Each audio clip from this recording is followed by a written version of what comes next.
Yet another film that got a lot of people talking about it when it first came out, and then just sort of disappeared. The Rocketeer, a superhero of the 40s that finds a rocket pack and is using it to try and stop Nazis. Well, okay, it's a little better than I'm making it sound. The more appropriate way to talk about it is, Cliff is our hero and he discovers a rocket pack that was hidden in his place. Him and his friend, played by Alan Arkin, test it out and it turns out they really enjoy it and they want to keep trying it. But when a pilot loses control of his plane, it's up to him to save the day, and sure enough, now they got a hero on their hands. But an evil villain, played by Timothy Dalton, is an actor in Hollywood who's actually a spy for the Nazis. They want to use the rocket pack to take over the world by flying around and being unstoppable. Yeah, not the most probable weapon of war, but it's fantasy. Things get worse when they kidnap his girlfriend Jenny, played by Jennifer Connelly, and of course he has to go to take down an entire army, giant monster thugs, and a huge blimp in order to save her. The film definitely has a feel of the 40s, which I think is kind of welcomed.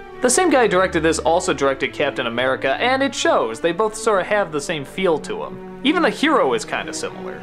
And speaking of people in this movie, this one has a lot of big names that were not yet big names. But one of the reasons I really like this film is that while you're watching it, you're saying to yourself, these people should be big names. Because they're all wonderful performers and they do a great job portraying these parts. The only one that never went on to anything was the Rocketeer himself, and I feel kind of bad. I thought actually he was a pretty legit lead.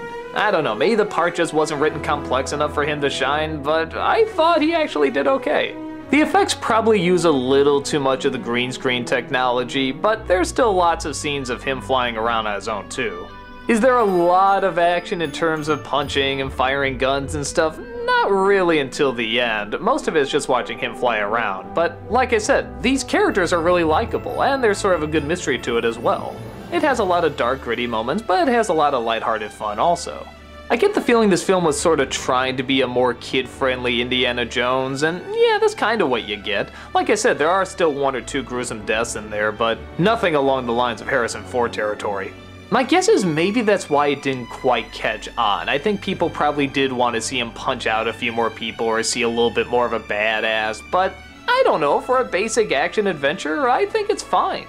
It's creative, it's funny, it's got its dark elements, it's got a fun villain, it's got some fun side characters. I don't think it's grand, but I think it's good.